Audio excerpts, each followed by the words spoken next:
Olá pessoas, esse é outro vídeo meu aqui na internet e no vídeo de hoje então eu vou comentar um pouquinho um texto do Benjamin Moser, que é um texto que já faz muito tempo que eu falei que eu ia comentar, e daí o Alisson conversando comigo essa semana falou assim: Nicolas, você não vai falar daquele texto nunca? E daí eu me lembrei que eu havia me esquecido disso e falei assim, realmente vamos ter que falar um pouquinho sobre esse texto. O texto em questão chama-se Glamour e Gramática. E é aqui a introdução deste volume com os contos completos da Clarice Lispector. Se não me engano, a editora Rocco vai lançar, ou já lançou, enfim, ou algo do tipo, esse livro aqui em português. Porque esse livro aqui ele foi lançado primeiro no estrangeiro e só agora parece que ele vai chegar ao mercado editorial brasileiro. Ou já chegou, não sei, enfim. Eu ando meio desatualizado com relação a isso. Caso você não saiba, o Benjamin Moser, ele é hoje em dia para Clarice Lispector aquilo que pessoas como, por exemplo, a Hélène Cixous foi para ela nos anos 80 e a Claire Varin foi nos anos 90. A Claire Varin, ela é uma estudiosa da obra da Clarice, que veio do Quebec, se não me engano, ela é canadense, e ela foi responsável por popularizar a obra da Clarice no Canadá, né, ao longo dos anos 90.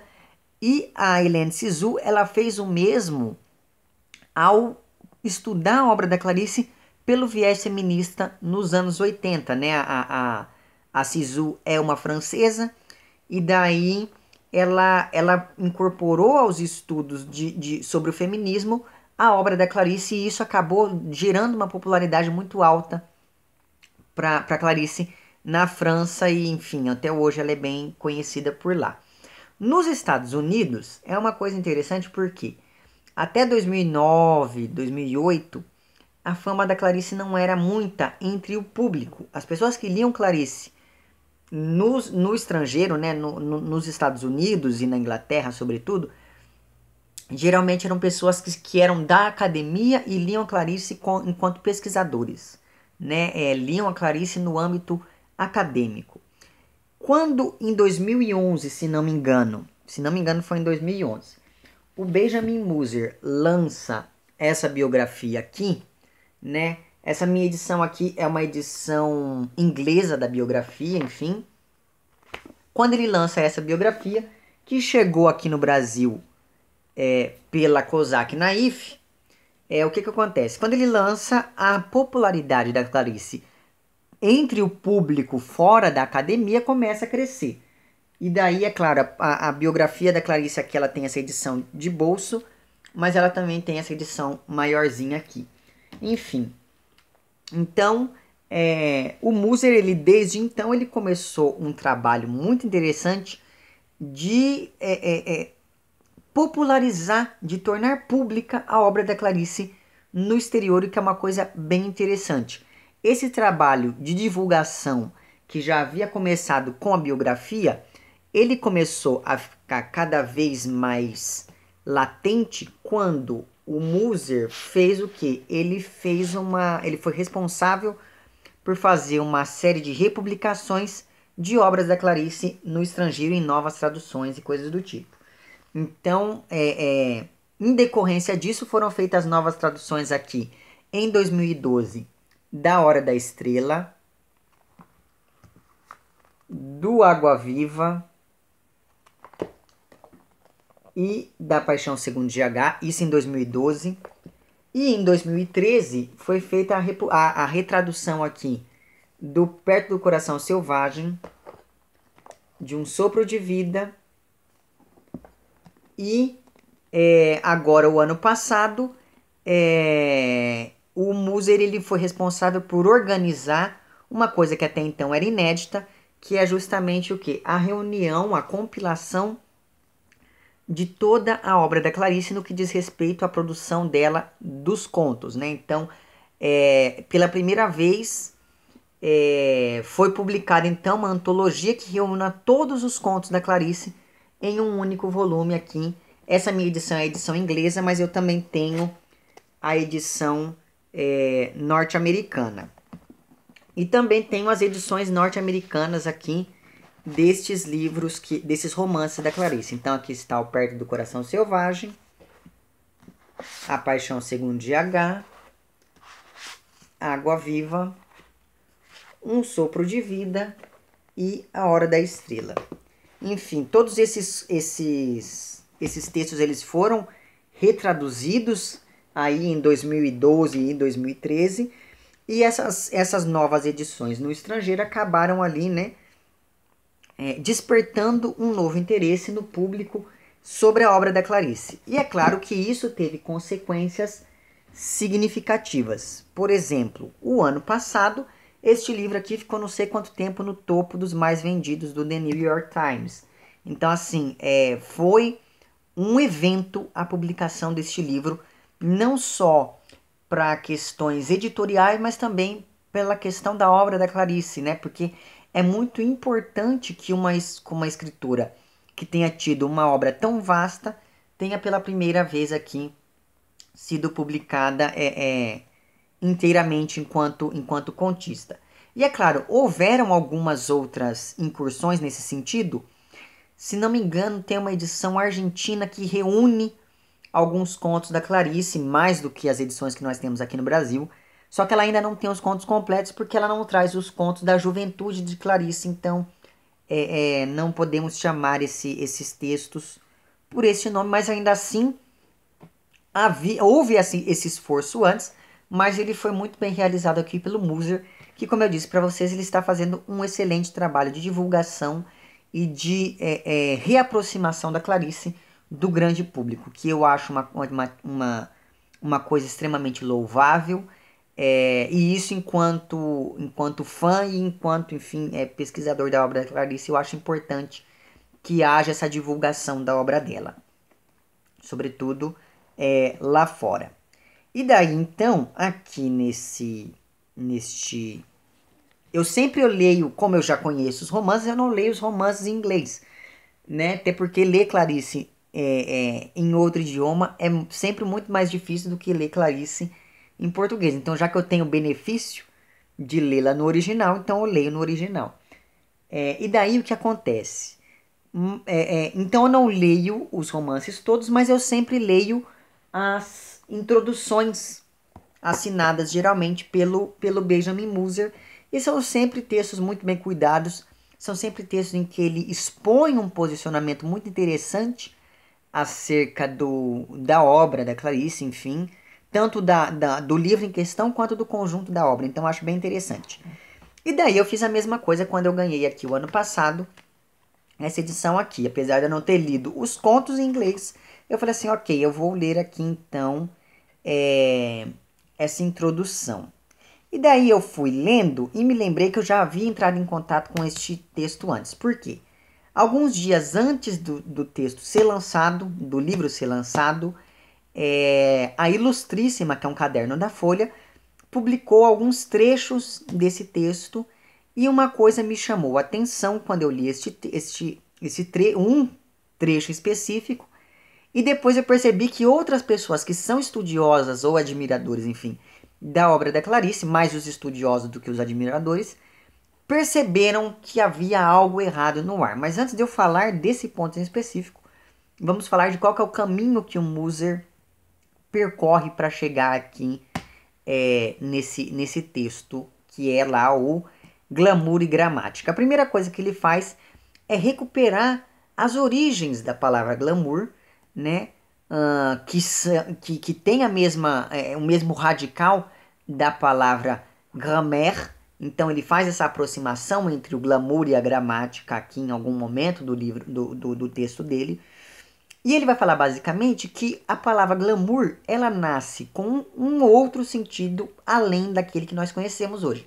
Hoje em dia, glamurosa é uma pessoa, enfim, que se veste bem, que se arruma, ou que tem alguma fama, ou coisa do tipo, né? E ele diz, aqui nessa introdução, o Muser diz que a Clarice, ela desfrutou desse tipo de glamour, que é a acepção da palavra que chega até os nossos dias. Mas ela também desfrutou do outro tipo de glamour, que é uma acepção que foi meio que perdida com o tempo. E antigamente, glamour era tido como uma característica feminina que servia para enfeitiçar. Então as feiticeiras eram tidas como pessoas glamurosas, justamente porque as feiticeiras elas tinham um trabalho que flertava tanto com a beleza física, mas também com uma atração sobrenatural. E basta que você pense na figura da Clarice, em toda a mitologia que foi criada em cima da figura da Clarice, que você vai ver que não tem como discordar do Moser nesse ponto. Tanto que o estudo da Claire Varan, que é lá o Línguas de Fogo, é um texto que vai basicamente o quê? Vai basicamente mostrar como que a Clarice ela flertava por vezes com essas questões da numerologia e da cabala e esse tipo de coisa.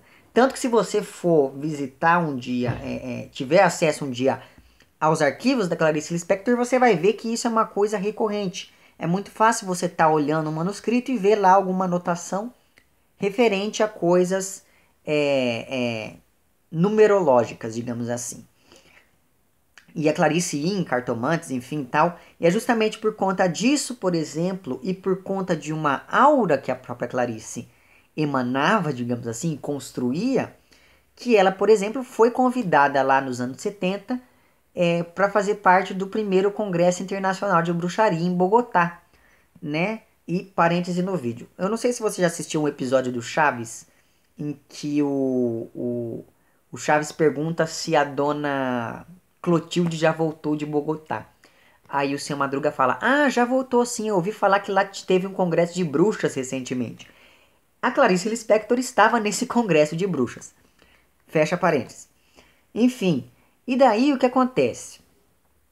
É justamente essa questão toda do sobrenatural, que é uma questão que é observável na obra da Clarice, não em todos os textos, mas em alguns isso fica mais claro, como por exemplo no Ovo e a Galinha, que é o texto que ela leu nesse Congresso Internacional de Bruxaria, né? E em alguns outros você percebe que há uma aura do mistério, há algo que aproxima a literatura da Clarice de alguma coisa que flerte ali com o oculto, com o sobrenatural, com essa questão toda da cabala e etc. Tanto que o Otto Lara Rezende, se não me engano foi ele, uma vez ele fez uma brincadeira e disse que a Clarice não fazia literatura, ela fazia bruxaria.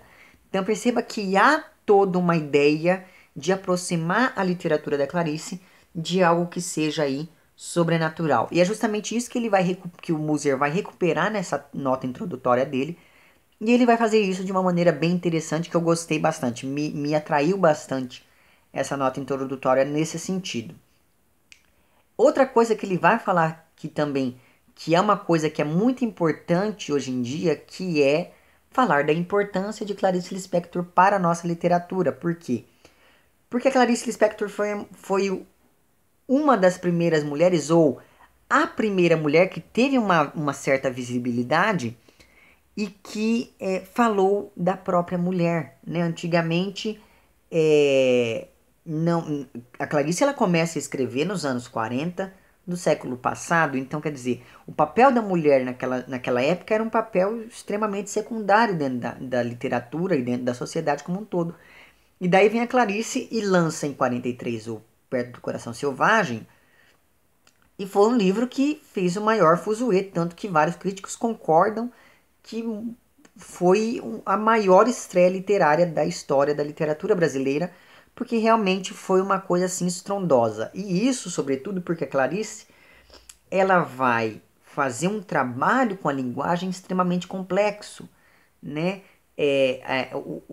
Os textos de então, que eram produzidos no Brasil de então, se você pensa de 43 também é o Fogo Morto do José Lins do Rego. Então, se você pega esses textos dessa época, você percebe que havia uma certa necessidade de retratar o Brasil, né? Que vinha lá desde os românticos até, enfim, os modernos, claro que com outras roupagens, mas ainda assim essa necessidade de retratar o país. E chega a Clarice e escreve um texto, e depois escreve textos que poderiam se passar no Brasil, mas poderiam se passar em qualquer outro lugar. E isso por quê? Porque os textos eles têm uma ideia, eles passam uma ideia de um trabalho com a linguagem que é como se o romance se passasse dentro do próprio romance. e não nesse mundo ordinário em que nós vivemos. Só que a Clarice, ao mesmo tempo em que ela faz isso, ela faz o quê? Ela vai aliar isso a personagens extremamente cotidianos, né? Então, se você pega aqui para falar dos contos da Clarice, você tem a Ana, que é uma dona de casa que vai comprar ovos e volta da feira ver um cego. Você tem, sei lá, a Laura da imitação da Rosa, que é uma mulher que vai ir jantar na casa da amiga e envia um buquê de flores para ela antes. Você tem a protagonista do Feliz Aniversário, que é uma mulher de 80 anos que está ali vendo a sua festinha acontecendo. Enfim, você tem a protagonista dos Desastres de Sofia, que é uma menina tentando escrever ali um texto que o professor pediu. Então são personagens que, apesar de serem extremamente ordinários no sentido de comuns, eles são extremamente complexos ao mesmo tempo e eles mostram uma profundidade se utilizando de algo que é corriqueiro. Então, essa capacidade da Clarice de aliar essas duas coisas é que dá esse boom na literatura dela. E mais do que isso é você pensar que ela fala de uma posição que é a posição de uma mulher branca de classe média alta. Sim, mas ainda assim uma mulher filha de imigrantes, uma mulher, sabe assim, que trabalhou durante muito tempo na imprensa. Então há toda essa questão quando a gente pensa no surgimento da Clarice Lispector dentro da literatura brasileira, e o Moser ele vai resgatar todos esses pontos aqui dentro deste livro, deste texto aqui.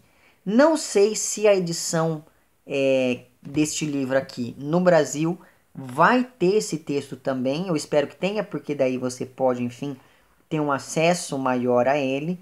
Mas ainda assim eu acho que é um texto que vale a pena.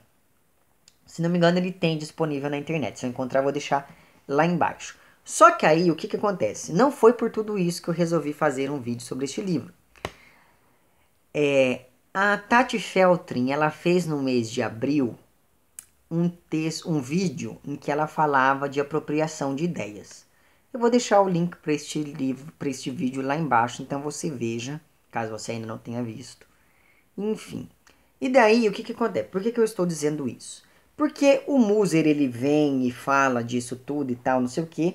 E aqui, na página 12, veja bem, na página 12, ele fala uma coisa que é a primeira vez que eu li lá na Ilustríssima, esse trecho da introdução estava presente na Ilustríssima. Eu li aquilo e eu falei assim, mas caramba, isso tem uma coisa errada aqui, porque essa informação não bate. E daí eu fui começando a pesquisar aqui nos meus arquivos e descobri que tem uma coisa meio suspeita aqui. Então eu vou traduzir aqui meio que na hora, para que vocês possam entender do que é que eu estou falando, afinal de contas, né? Então, enfim, ixi Maria, eu desmarquei aqui a página. Diz então o Moser aqui no livro. Muita coisa neste livro é inédita. Pela primeira vez em qualquer idioma, incluindo em português, todos os contos de Clarice foram reunidos num único volume. Foram compilados em um único volume. Isso inclui um capítulo das cartas de Ermengardo que descobri em um arquivo. E daí ele vai e continua o texto, etc, etc, etc. Esse trechinho que ele diz aqui, né, que ele incluiu aqui neste livro, esse conto que se chama Cartas a Ermengardo, e o Moser alega aqui que ele descobriu este texto. Isso me chamou muita atenção. Eu falei assim, nossa, mas que esquisito. Eu acho que eu conheço esse texto de algum lugar. E daí eu fui olhar aqui e me lembrei deste livrinho aqui. Este livrinho aqui é o Clarice Lispector Outros Escritos. Ele foi organizado pela Teresa Monteiro e pela Lícia Manzo. E esse livro aqui ele traz vários textos da Clarice que não entram assim para o cânone da literatura dela. E neste livro aqui, ele foi publicado em 2005, veja aqui a data, ele foi publicado em 2005, e este texto aqui já traz as cartas a Ermengardo. Muito bem, então. E esse texto, as cartas a Ermengardo, foi um texto que a Clarice publicou em 30 de outubro de 1941 em uma revista chamada Dom Casmurro. Aqui tem uma das cartas. Existem 3 cartas de que se tem notícia. Aí eu me lembrei que em 2000 e... Deixa eu olhar aqui para eu não falar besteira. Que em 2012, você pode ver aqui na data, que em 2012 a Rocco lançou este volume aqui, dessa coleção chamada Clarice na Cabeceira, que trata aqui dos textos jornalísticos da Clarice. Esse livro aqui, ele foi organizado pela Aparecida Maria Nunes, que é a sumidade quando o assunto é as produções jornalísticas da Clarice Lispector. E aqui neste texto, neste livro, tem também as cartas a Ermengardo. Só que aqui nós temos acesso às 3 cartas. Então aqui nós temos a primeira, aqui nós temos a segunda e aqui nós temos a terceira, publicadas respectivamente em 14 de junho de 41, aí depois 26 de julho de 41 e depois 30 de agosto de 41. Eu falei outubro, mas não é agosto, agora que eu vi aqui. Enfim, então perceba que aqui nós já temos as cartas de Ermengardo, cartas a Ermengardo publicadas. E daí eu me lembrei deste texto aqui, que é a tese de mestrado, se não me engano, da Aparecida Maria Nunes. Se chama aqui Clarice Lispector Jornalista, Páginas Femininas e Outras Páginas. Posso estar falando besteira, mas esse texto aqui, essa tese ela foi defendida pela Aparecida Maria Nunes nos anos 90 e foi publicado em 2005 em livro, se não me engano. Deixa eu ver aqui. Em 2006 foi publicada em livro. Mas havia sido publicada, havia sido defendida pela Aparecida Maria Nunes nos anos 90. E daí o que acontece? Neste livro aqui, a Aparecida Maria Nunes ela vai estudar a produção das páginas femininas que a Clarice Lispector fez lá nos anos 50, 60.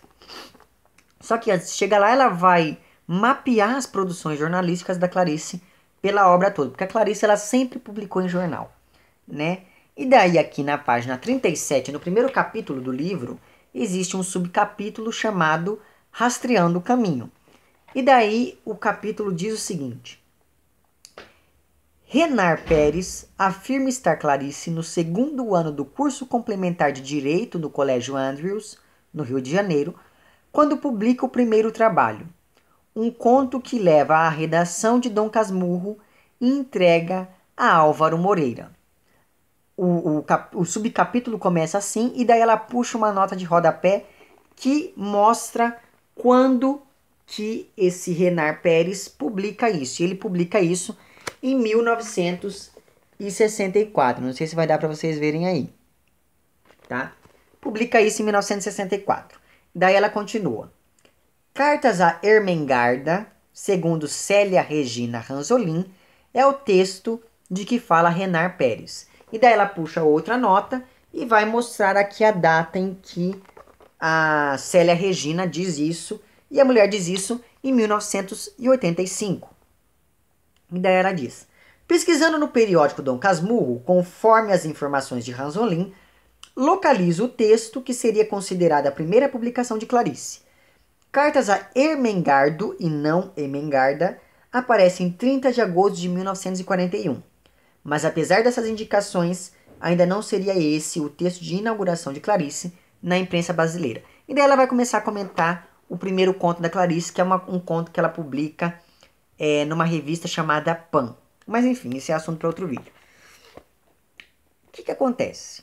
Veja bem, nós temos então aqui um sujeito que diz que ele publica um livro com a reunião de todos os contos da Clarice. E nesse livro que foi publicado nos Estados Unidos, ele foi feito para ser publicado nos Estados Unidos, o cara diz, eu incluí aqui contos que são inéditos. Isso em 2015. Em 1900 e quanto? Eu vou até voltar aqui porque eu já me esqueci da data exata. Em 1964, já haviam comentado que havia esse texto. Em 1985, já haviam identificado que texto era. Em 1990, ou digamos em 2006, já havia sido publicado um texto que comentava dessas cartas de Ermengardo. Em 2005, uma das cartas foi publicada. E em 2012, as 3 cartas foram publicadas. Então perceba que nós temos todo um histórico de publicação desse texto. E daí vem o Sr. Moser e diz que ele encontrou o texto em um arquivo. E daí ele não cita esse arquivo, ele não fala de onde ele tirou isso, ele não fala nada. E isso é uma coisa bem problemática. Sabe assim, você se apropriar dos créditos de outra pessoa é uma coisa muito grave. Eu concordo inteiramente que a editora responsável pela publicação da obra da Clarice é uma editora extremamente irresponsável. É uma editora que, se eu fosse da família da Clarice, eu já tinha movido céus e terras para tirar os direitos de publicação da editora Rocco.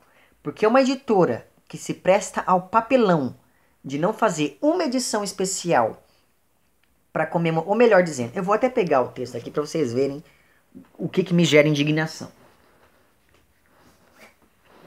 Em 2014, A Paixão Segundo GH fez 50 anos de publicação e daí a editora Rocco anunciou que iria lançar essa edição aqui, que é uma edição comemorativa de 50 anos.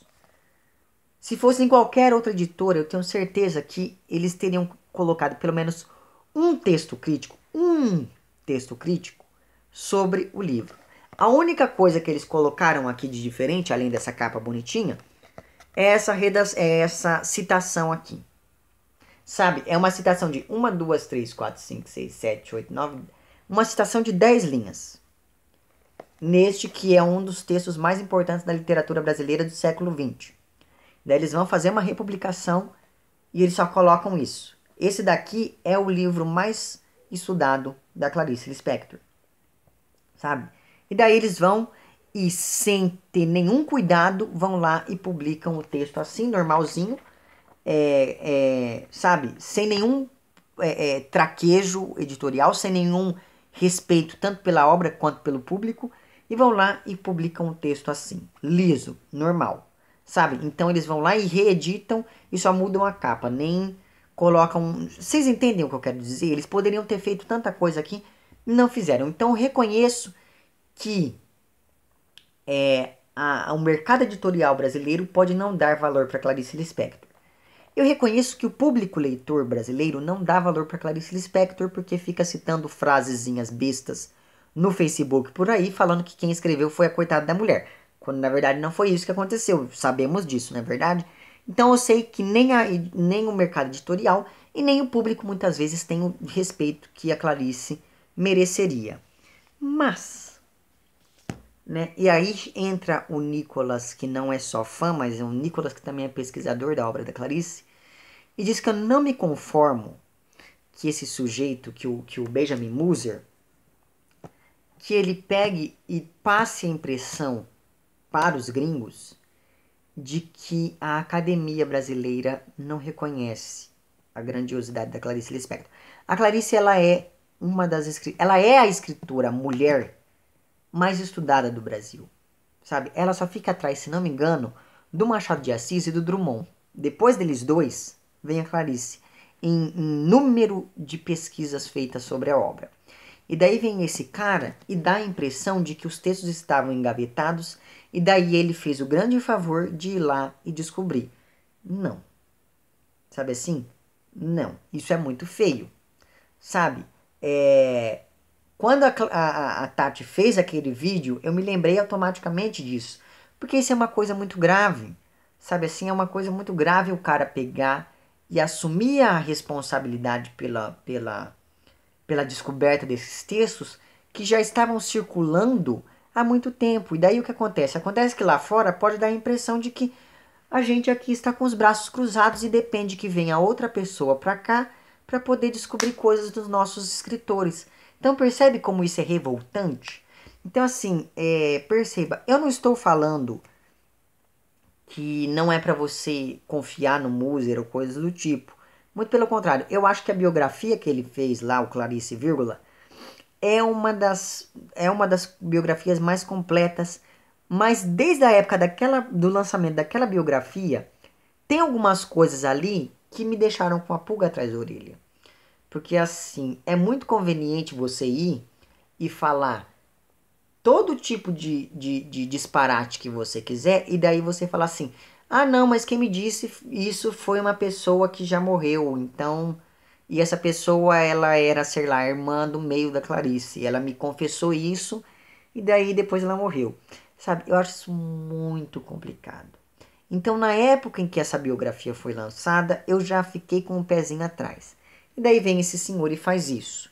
Eu não estou falando que não é para você consumir o que ele escreve, que você é para você ir lá e crucificar ele ou coisa do tipo. Eu estou falando que é bom tomar cuidado com essas coisas. Sabe assim, eu fiquei indignado quando eu vi isso, porque eu achei isso um desrespeito.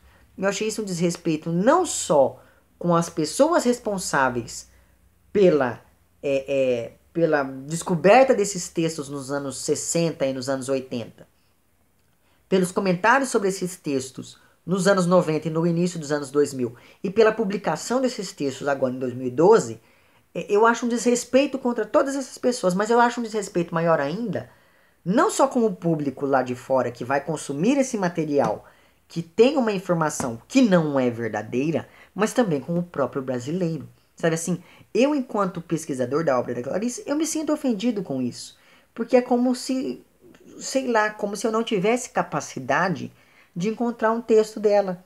E daí tem que vir um cara que é lá dos States para poder vir e descobrir. E ele é o bonzão e a gente fica aqui a ver navios. Sabe assim, eu não me conformo com isso. Então é bem complicado você lidar com uma situação dessa. Eu não sei se você aí já vivenciou esse tipo de coisa, de alguém tomar os créditos no seu lugar. Eu me sinto desse jeito. É como se ele tivesse vindo e pego os créditos de mim. Sabe assim? Porque é muito revoltante esse tipo de coisa. E é muito perigoso. Sabe assim? É extremamente perigoso esse tipo de coisa. Olha a imagem que esse cara está fazendo da gente lá fora. Então assim, é um texto muito bom. É um texto que vale a pena? É. Mas esse detalhe já acaba com toda a credibilidade que eu poderia ter nesse sujeito. Então enfim, esse vídeo foi mais assim um desabafo mesmo sobre tudo isso. E um apelo para que vocês estejam atentos, porque do mesmo jeito que isso acontece com Clarice, isso pode estar acontecendo agora com qualquer outro autor de renome lá fora, né? Então, vamos prestar mais atenção e vamos dar mais valor no que é nosso. E vamos tentar investigar as coisas antes de sair acreditando em tudo que a gente lê. E uma coisa que é bem interessante é o seguinte, aí quando eu li isso e eu depois peguei o livro aqui, eu falei assim, não, eu vou bater os textos e ver, às vezes ele encontrou realmente alguma coisa nova. E daí, qual não foi a minha surpresa ao descobrir que este senhor não só não